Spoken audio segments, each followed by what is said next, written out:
Cuando necesitamos separar, por ejemplo, algunas semillas que están en un líquido, pues usamos una coladera. Pasamos la mezcla en la coladera y quedan arriba de la coladera las semillas y el líquido abajo, así lo separamos. Y ya nos pueden servir para lo que necesitemos, ya sea lo que quedó o lo que escurrió. Pero si tenemos, por ejemplo, en una azucarera mezclado azúcar y sal, pues va a ser muy difícil que los separemos. De hecho, yo no sabría cómo se podría hacer. Pero esa mezcla de azúcar y sal no sirve para nada, no se puede usar. Si le echamos eso a nuestro café, por ejemplo, pues, imagínense el desastre. O si le echamos a un guisado, entonces queda inutilizado esa mezcla. Si vamos a la iglesia, una iglesia en la que hay una mezcla de diferentes creencias, también es totalmente inutilizada, no sirve para su propósito. Hay que separarlo, y hay una coladera de la iglesia. Esa coladera es la doctrina, es lo que separa o une a los creyentes. Vamos a la primera carta de Juan, capítulo 2, vamos a leer el versículo 19.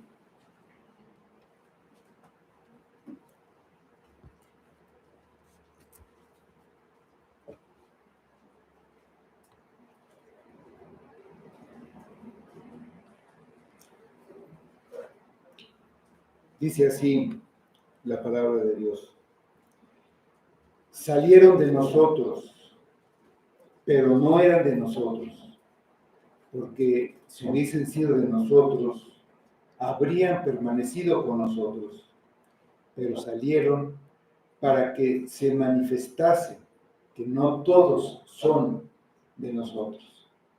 Vamos a orar.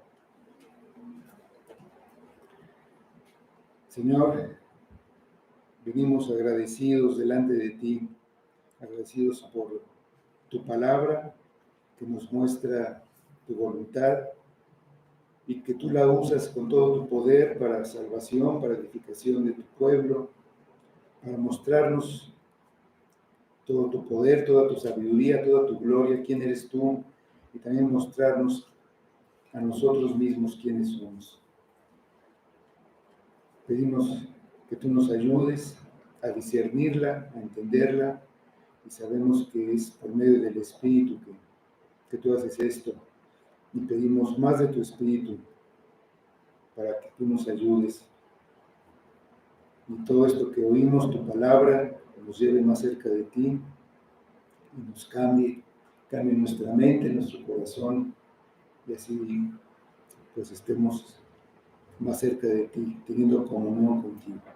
Ayúdanos, Padre, te pedimos por los que no están el día de hoy aquí con nosotros, para que también los guardes y lo hables por medio de tu palabra, que todo sea para tu gloria.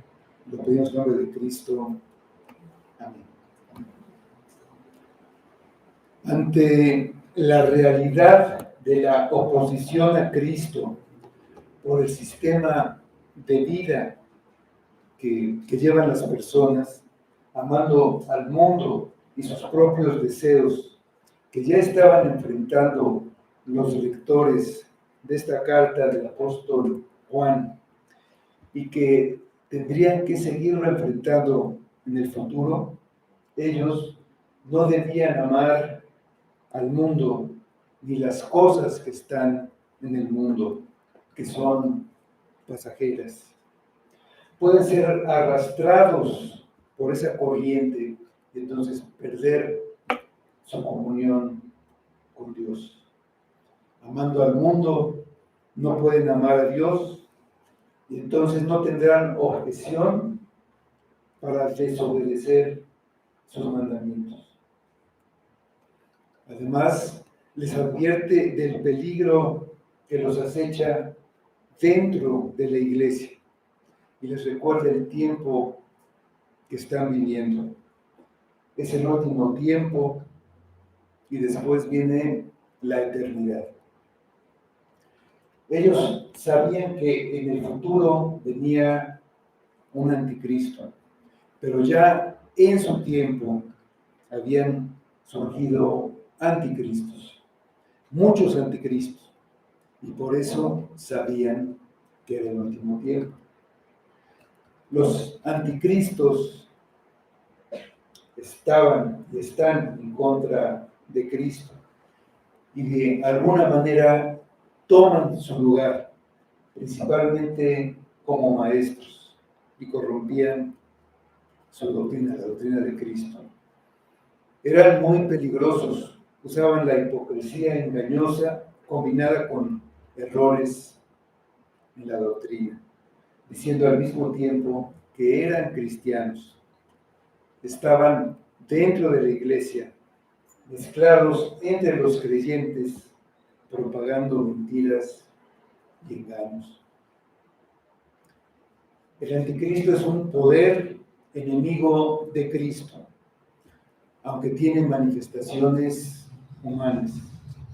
Es un poder maligno que obra en todo el mundo y también en la iglesia. En el último tiempo, que es este que estamos viviendo, lo tenemos que enfrentar como ha sucedido en toda la historia de la iglesia. Dice la carta de los Efesios, capítulo 6, versículo 12, porque no tenemos lucha contra sangre y carne, sino contra principados, contra potestades, contra los gobernadores de las tinieblas de este siglo, contra huestes espirituales de maldad en las regiones celestes. La iglesia siempre se enfrenta a este poder, un poder seductor que se presenta en el nombre de Cristo y sin embargo lo niega. Esa es la esencia de la falsa enseñanza. Es una mentira que niega que Jesús es el Cristo. La característica distintiva de la enseñanza del anticristo que se opone, no siempre de forma abierta, sino frecuentemente de una manera sutil, y es que niega que Jesús sea Cristo. A veces lo dicen con todas sus letras y otras alterando aspectos de su naturaleza, de su obra o de sus enseñanzas. Había quienes decían que Jesús fue solo un hombre, un gran maestro, nada más. Otros decían que el Cristo eterno había venido a Jesús durante su bautizo, pero lo dejó en la cruz, lo abandonó. De manera que el Hijo de Dios nunca murió. Fue Jesús, hombre, el que murió, y el Cristo celestial lo había abandonado antes de su muerte. Pues negaban que fuera Cristo. Otros decían que el cuerpo de Cristo no era real, era algo así como un fantasma. Negaban que Jesús fuera un hombre. Juan empezó su carta diciendo que lo habían visto y palpado de los apóstoles. El Hijo de Dios se encarnó realmente, murió y resucitó. Cualquier negación de esto es una manifestación del anticristo. A lo largo de la historia siempre ha habido la tendencia de negar que Jesús es el Cristo, el Hijo de Dios encarnado, el Salvador del mundo. Dos naturalezas en una sola persona. La Iglesia ha tenido que luchar por su vida y defender esta doctrina. Los filósofos griegos dijeron a la Iglesia: sí, creemos en Jesucristo, pero no en esa explicación de su persona. En la Edad Media, con el dominio de la Iglesia Católica Romana, con sus sacerdotes como intermediarios entre Dios y los hombres, negaban que Jesús es el Cristo, el único mediador, y lo hacían sin decir una sola palabra, pero quitándole en los hechos su papel único y dándolo a simples hombres. La autoridad de Cristo la dieron a un hombre al que consideraron el representante de Dios en la tierra. Más recientemente, dentro de la Iglesia, se negaron los milagros y lo sobrenatural, dando explicaciones supuestamente científicas o médicas a lo que hizo Cristo.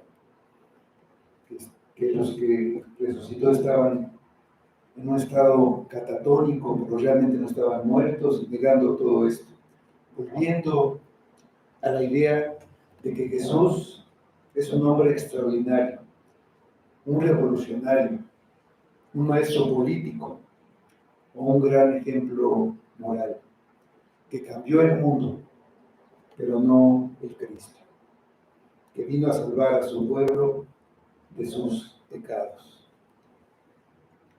Todos son manifestaciones de los anticristos, y la advertencia de Juan debe servirnos para poner esto en relación a nuestro tiempo y nuestra generación. De lo que podemos estar seguros es que ese poder maligno, el misterio de la iniquidad, ya está en acción, como dijo Pablo. Obraba en ese tiempo y obra hoy. Es un tiempo de juicio en el que el pueblo de Dios debe ser muy cuidadoso y muy prudente. Debe estar completamente seguro de la verdad y de cuál es su posición ante ella. Tiene que ser consciente de ese poder, que de una manera sutil lo va a querer desviar y extraviar. Debe aprender a permanecer en la verdad. No hay excusa porque se nos advirtió. Salieron de nosotros. Cuando alguien entra en la vida cristiana, pasa a formar parte del profundo conflicto entre el reino de Dios y el reino de Satanás. Está involucrado, le guste o no, y lo sepa o no. Juan no solo quiere advertir a sus lectores, los quiere preparar para resistir y hacer frente al conflicto, y también para animarlos ante lo que ellos estaban viendo en ese momento. ¿Qué es lo que estaban viendo? Algunos habían salido de la iglesia. Nos damos cuenta que estamos viviendo un periodo difícil y crítico. La verdadera iglesia cristiana tiene muy pocos congregantes. Mientras muchas organizaciones que se hacen llamar iglesias cristianas se llenan por miles. Ahí la gente se siente a gusto. Y eso es lo que quiere, sentirse a gusto. Van a donde les digan lo que quieren oír. Además de eso, el consumismo, la cultura materialista, el mundo como sistema, contribuyen al decrecimiento de la iglesia desde afuera. Hay muchos que su fe se tambalea cuando ven la situación actual, perciben el bajo número de fieles y se preguntan si están en la verdad. ¿Será posible que la mayoría de las personas esté equivocada, que seamos los únicos que tenemos la razón? La fe de las personas es atacada en épocas de apostasía, cuando muchos abandonan la iglesia. La tendencia natural del ser humano es seguir a la mayoría, seguir a las multitudes. Pensamos que seguramente ellos están en lo correcto. Hay muchos que ven su fe debilitada, hay desaliento y pesimismo. Es lógico que se pregunten, ¿qué va a pasar? ¿Sobrevivirá la iglesia? El desánimo lleva a la confusión. La reacción es, tenemos que hacer algo. Lo primero que dice Juan es que no debemos sorprendernos. Estamos en el último tiempo y ya saben que el anticristo viene. Y han surgido ahora muchos anticristos. Si caemos en el desánimo y la desesperación, es porque no hemos puesto atención en las advertencias que hay. No solo en esta carta de Juan, sino en toda la Biblia. Nada prueba nuestra fe como nuestra reacción ante lo que estamos viendo. No deberíamos sorprendernos de cómo es el mundo ni del estado de la iglesia. Nada en la Escritura indica que la iglesia crecería sin problemas y que al paso del tiempo la iglesia sería cada vez más sólida y fuerte hasta que llegara el momento en que el mundo entero fuera cristiano. Es todo lo contrario. Se habla de solo un remanente que será salvo y de una manada pequeña. Los primeros predicadores del Evangelio advertían a los creyentes: van a entrar en una batalla, en una guerra contra un adversario fuerte y astuto que se opone a Cristo y luchará para destruir y arruinar su iglesia. Todas las profecías del hombre de pecado, del anticristo y todo lo demás están aquí entre nosotros. Cristo, estando todavía aquí en la tierra de nosotros, preguntó: pero cuando venga el Hijo del Hombre, ¿hallará fe en esta tierra? El estado del mundo y de la iglesia es una de las comprobaciones más asombrosas que podemos encontrar de las enseñanzas bíblicas. No deberíamos estar sorprendidos ni desconcertados. La debilidad de la iglesia debería confirmar nuestra fe y darnos certeza de la veracidad de la palabra de Dios. En lo que debería concentrarse la iglesia en una época como la nuestra es en mantener la pureza de la doctrina. Juan dijo: han surgido muchos anticristos salieron de nosotros. Lo que vemos es su preocupación y no es por la cantidad de personas que hay en la iglesia. No se preocupa porque muchos la hayan abandonado, sino más bien por la pureza de la doctrina de la iglesia. Estos anticristos que habían negado que Jesús es el Cristo, habían salido. Negaban al Hijo y al Padre. Negaban la Trinidad. No le preocupaban a Juan. Lo que le preocupaba a él es la doctrina verdadera. Es verdad que el mundo, con su atractivo y fuerzas poderosas, organizaciones y hasta el gobierno con algunas leyes se oponen al Evangelio, a la doctrina del Evangelio, a la Iglesia. Y también es verdad que las personas que van tras el Evangelio de la prosperidad o tras el espectáculo de dones y manifestaciones de poder, también tras religiones orientales de todo tipo, el hinduismo, el budismo, y también incluyendo la religión musulmana. Vemos todo esto.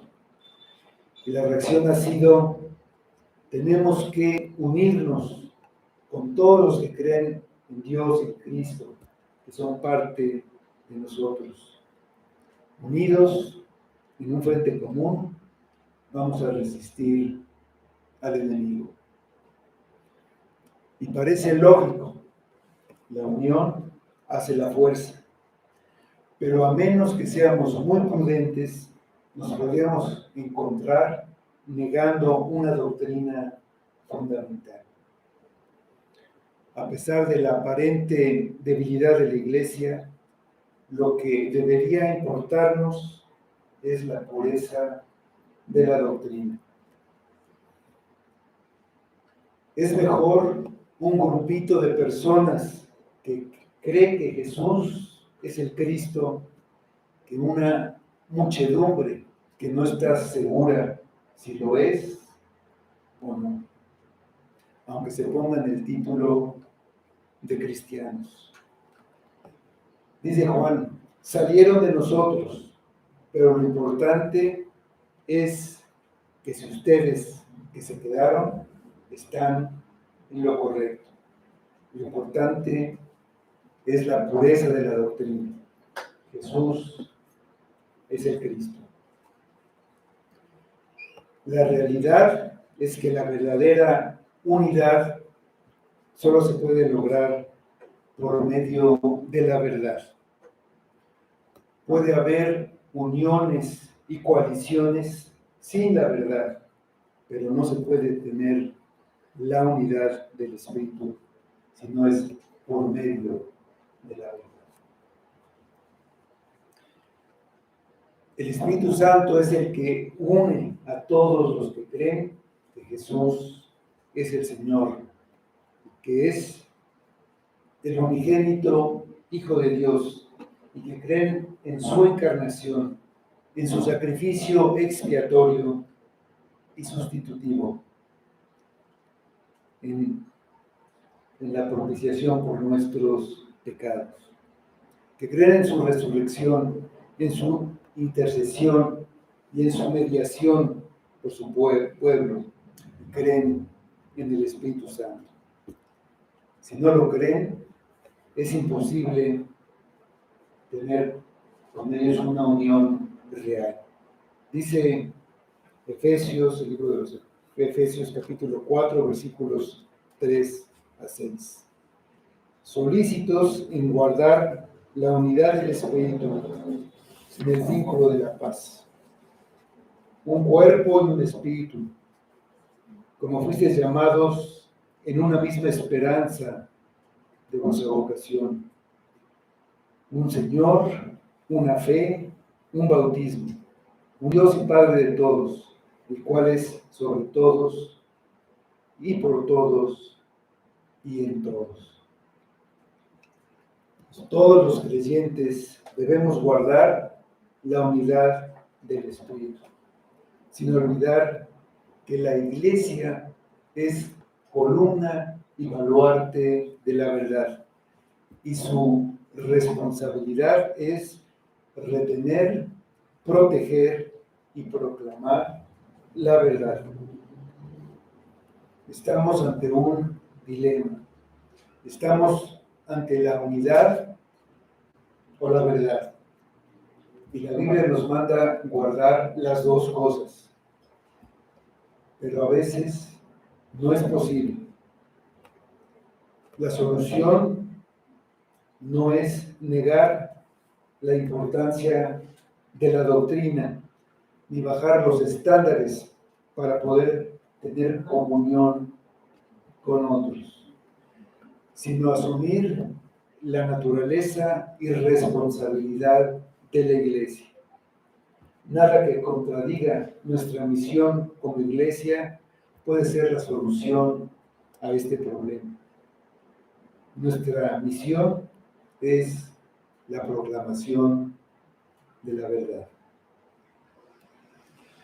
La solución al dilema implica inevitablemente algún tipo de separación. Cuando una iglesia está buscando ser fiel a su responsabilidad, debe establecer claramente las doctrinas que cree. Y al hacerlo, inevitablemente traza una línea que causará algún tipo de separación. Por causa de la responsabilidad de proclamar y defender la verdad, la separación es inevitable. Pero para saber de quiénes debemos separarnos y con quiénes debemos buscar la unidad, tenemos que ser sumamente cuidadosos. No podemos olvidar que la Iglesia está constituida por hombres imperfectos y pecadores, y por lo tanto sujetos a error. Dice la confesión, nuestra confesión, la confesión de fe bautista de 1689, en el capítulo 1, párrafo 7, dice: no todas las cosas contenidas en las Escrituras son igualmente claras en sí mismas y son igualmente claras para todos. Sin embargo, las cosas que son necesarias saber, creer y guardar para la salvación se proponen y exponen tan claramente en uno u otro lugar de las Escrituras que no solo los eruditos, sino los que no lo son, pueden adquirir un entendimiento suficiente de tales cosas por el uso adecuado de los medios ordinarios. Por el hecho de que las Escrituras no son igual de claras para todos, las diferencias doctrinales dentro de la Iglesia de Cristo son inevitables. Estas diferencias implican que hay una base sobre la que todos los verdaderos cristianos están de acuerdo, pero hay otras en las que pueden diferir. Evidentemente no todos pueden tener la razón al mismo tiempo, lo que implica que hay algunos que están equivocados, pero los que lo están no dejan de ser cristianos por eso, dependiendo del error. La verdad de Dios es absoluta, completamente absoluta, no hay verdad fuera de esta. Pero nuestro entendimiento es imperfecto. Nuestra incapacidad humana hace que no exista una iglesia perfecta que pueda determinar el estándar perfecto de lo que significa ser una iglesia viva. Sabemos que los reformadores aunque coincidieron en lo fundamental, esas doctrinas fundamentales, estuvieron en desacuerdo en varios puntos no esenciales.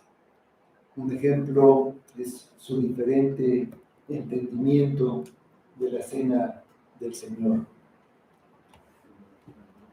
Dice en la confesión, interesado la confesión, en el capítulo 26, en el párrafo 3,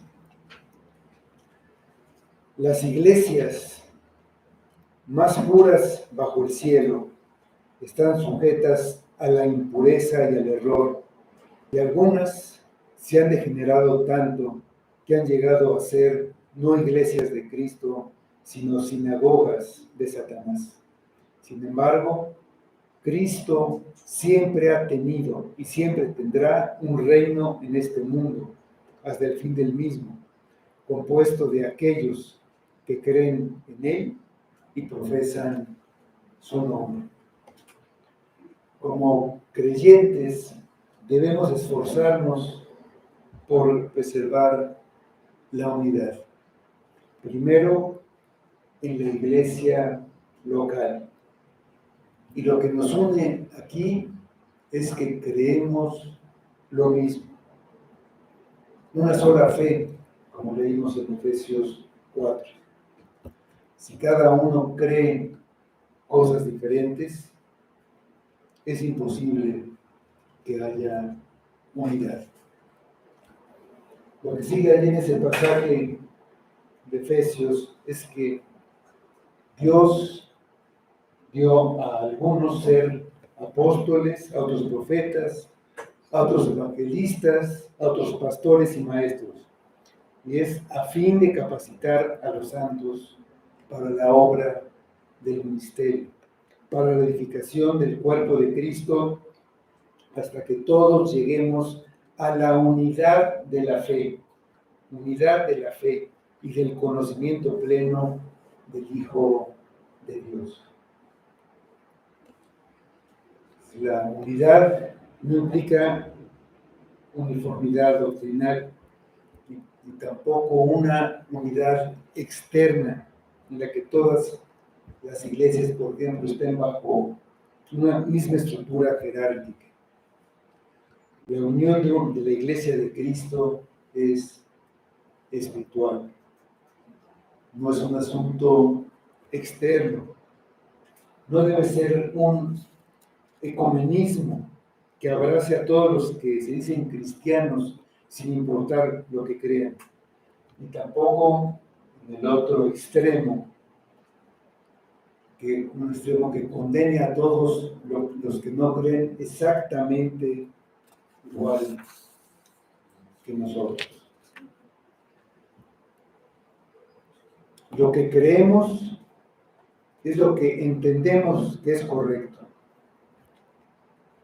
Al escudriñar cuidadosamente la palabra de Dios, somos persuadidos de lo que dice.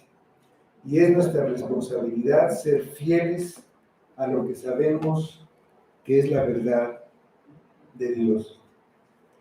La creemos y la defendemos porque estamos persuadidos de que es la fe que fue entregada una vez para siempre a la iglesia. Pero nunca debemos caer en el orgullo de pensar que tenemos toda la verdad, ni que somos los únicos que tenemos la verdad. En el pueblo de Dios hay diversidad, no puede ser de otra manera, ya que está formado por personas de toda nación, pueblo y lengua. Podemos tener comunión con los que creen que el día de Navidad es obligatorio hacer un culto en la iglesia, con los que tienen un entendimiento diferente del bautismo, por cómo entienden el pacto y bautizan niños, o por la aspersión, o con los que entienden el gobierno de la iglesia diferente, o los que creen en el milenio, con los que interpretan las profecías de una manera diferente que nosotros. También con los que no comparten del todo el principio regulador de la adoración.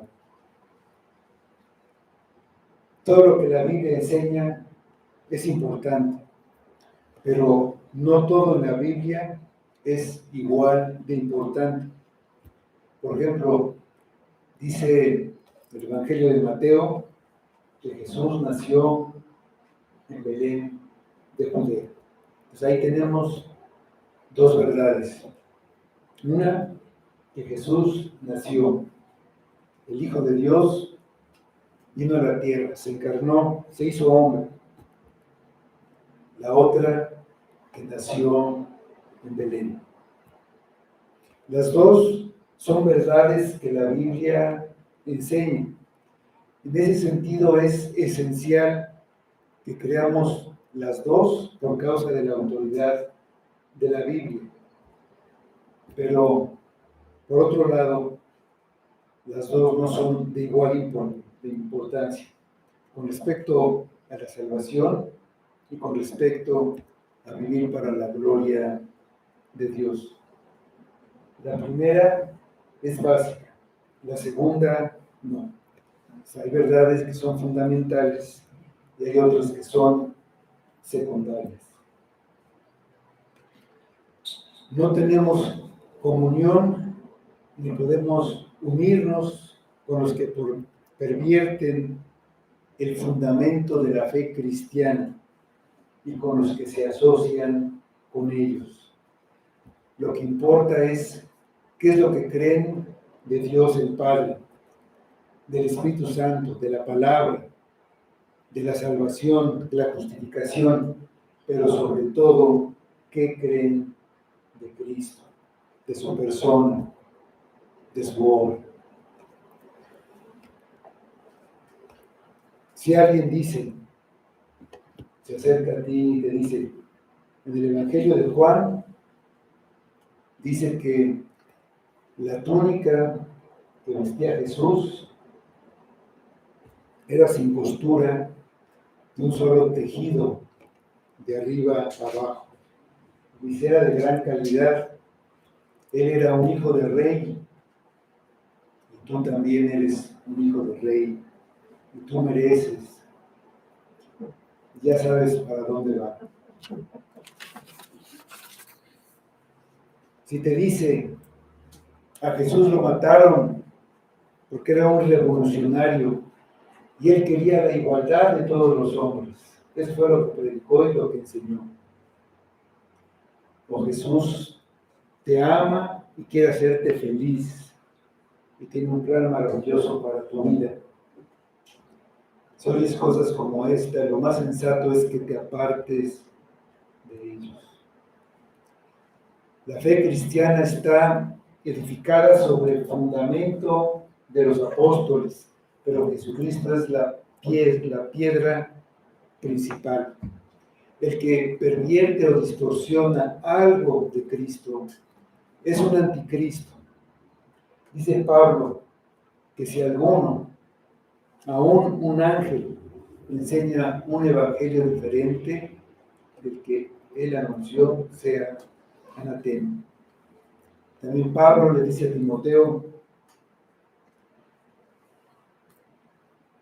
1 Timoteo 6, 3-5, dice, si alguno enseña otra cosa y no se conforma a las sanas palabras de nuestro Señor Jesucristo y a la doctrina que es conforme a la piedad, está envanecido, nada sabe y delira acerca de cuestiones y contiendas de palabras, de las cuales nacen envidias, pleitos, blasfemias, malas sospechas, disputas necias de hombres corruptos de entendimiento y privados de la verdad, que toman la piedad como fuente de ganancia.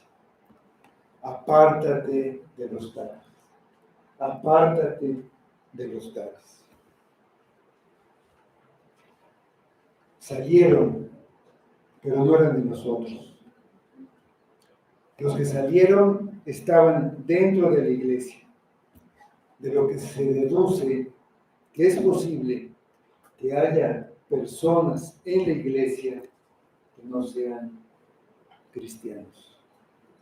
Hay una gran diferencia entre la persona que dice que es cristiano y es parte de la iglesia local, pero realmente no es un hijo de Dios, y la persona que es un verdadero hijo de Dios y que es parte de la iglesia local. Los que salieron no pertenecían a Cristo, creyeron aparentemente, creyeron solo por un tiempo, participaron en los cultos, pero nunca estuvieron en Cristo. Desde nuestra perspectiva, tal vez nunca podríamos saber la diferencia, como el azúcar mezclada con la sal. Pero algunas veces, como ocurrió allí en esa iglesia, algo sucede que saca a la luz la verdadera condición de los corazones. Juan dice que esto ocurrió cuando estos anticristos salieron de la iglesia. Esa acción demostró que realmente no eran cristianos. De lo que Juan está hablando es de abandonar la fe, dejar de lado las doctrinas fundamentales para creer sus propias doctrinas y enseñarlas. Muchos de los que ofrecen a un Jesús falso, que se opone al verdadero, provienen de la iglesia verdadera. No podemos olvidar que Judas, un apóstol que caminó con Jesús, que lo conoció personalmente, que oyó todo lo que dijo, no solo lo dejó, sino que lo traicionó. También le sucedió a Pablo. Dice Pablo a Timoteo en la segunda de Timoteo 2, 17 y 18. Mas evita profanas y vanas palabrerías, porque conducirán más y más a la impiedad, y su palabra carcomerá como gangrena, de los cuales son Himeneo y Fileto, que se desviaron de la verdad, diciendo que la resurrección ya se efectuó, y trastornan la fe de algunos. Lo que creen afecta a otros, trastorna la fe de algunos. Porque si hubiesen sido de nosotros, habrían permanecido con nosotros. Porque si hubiesen sido de nosotros, habrían permanecido con nosotros, pero salieron para que se manifestase que no todos son de nosotros. Los que Juan llama anticristo nunca pertenecieron a la iglesia, porque niegan a Cristo. Los verdaderos creyentes permanecen. ¿Cómo sé que yo realmente pertenezco a la iglesia? Los verdaderos cristianos tienen una unión vital con la iglesia. No están vagamente unidos, no simplemente son un nombre en una lista de miembros. No exhiben una cierta lealtad solo un día a la semana o una hora al día, sino que están unidos con vínculos indestructibles.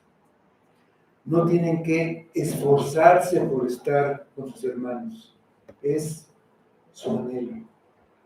Para ellos, lo más importante es el pueblo de Dios con el que están unidos. Esta es mi vida, dicen. El resultado es que están en una verdadera comunión con otros cristianos. Para ellos, la iglesia es su hogar, no tienen otro. Por eso, los que salieron no son de nosotros, dice Juan. Están alrededor, pero cuando hay problemas, son los primeros en abandonar el barco. Hay un propósito en todo esto. En un sentido, fue Dios el que se llevó a estas personas de la iglesia. Fue para hacer una diferencia, para mostrar lo falso y manifestar que no todos son de nosotros. Es un tiempo de prueba para la iglesia. En el mundo de hoy, y más en las circunstancias actuales, según el mundo, lo que debemos hacer no es adorar a Dios, ni acudir a un lugar de adoración, sino lo contrario. Y parece que hay muchas razones y disculpas para no hacerlo. Hay motivos para estar preocupados. Y es fácil estar de acuerdo con ellos. Se nos pone a prueba. Es un tiempo en el que se separa el trigo de la cizaña. Un tiempo en que se separa las ovejas de los cabritos. Un tiempo como este nos limpia de lo que es erróneo y falso. La iglesia se limpia. Los que tienen doctrina dudosa salen y la iglesia se purifica. Ellos han salido, pero nosotros continuamos porque somos de Cristo. Los que son salvados perseveran hasta el final. Si hubieran sido de nosotros, habrían permanecido con nosotros, pero fueron sacados. Cuando se saca lo falso, queda lo verdadero. Los que en verdad son de la iglesia permanecen y continúan por siempre. Cristo, el buen pastor, dijo: mis ovejas oyen mi voz y yo las conozco y me siguen. Y yo les doy vida eterna y no perecerán jamás, ni nadie los arrebatará de mi mano. Mi Padre que me las dio es mayor que todos y nadie las puede arrebatar de la mano de mi Padre.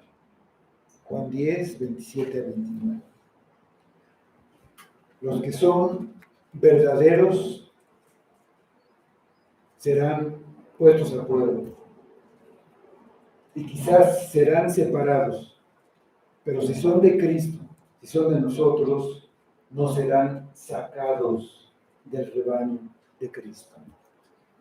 Permanecerán.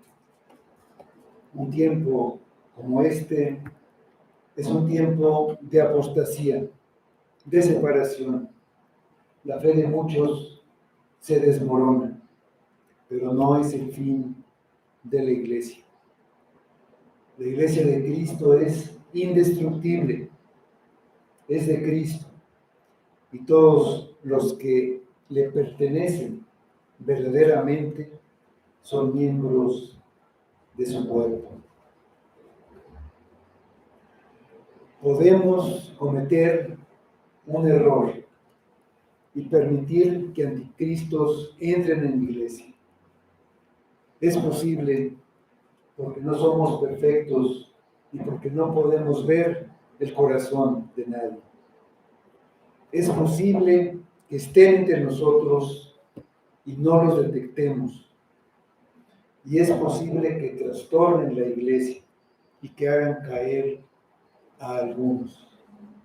Pero lo que no es posible es que alguno que verdaderamente es de Cristo salga del cuerpo de Cristo, porque nadie lo puede arrebatar de su mano. Si tú eres una de sus ovejas, has oído su voz. Y no es una manifestación de orgullo que digas que eres salvo. Lo que en realidad estás diciendo es que tienes un Salvador maravilloso. No estás diciendo que eres una buena persona. No estás diciendo que eres mejor que otros, sino que tienes un pastor, el buen pastor, un pastor extraordinario. Y esa es la verdad. Vamos a ver. Señor, ayúdanos. Sabemos nuestra debilidad, nuestro orgullo, nuestro corazón perverso, pero no dejes que nos desviemos, que nos dejemos engañar, ni por nosotros mismos, ni por lo que oímos a nuestro alrededor. Tenemos los medios, tenemos la palabra que nos fue dada, tenemos la iglesia. Guíanos a través de tu iglesia, guíanos con tu espíritu. Ayúdanos, edifícanos, Padre. Necesitamos estar firmes en la verdad, necesitamos conocerla, entenderla. Y si no es por tu obra, por tu espíritu, pues no podemos, Señor. Queremos poner la iglesia en tu mano para que tú la guardes, la preserves y también que la limpies, Señor. Sabemos que es necesario, pero que obres para la gloria de Cristo solamente. Y pedimos esto en el nombre de Cristo. Amén.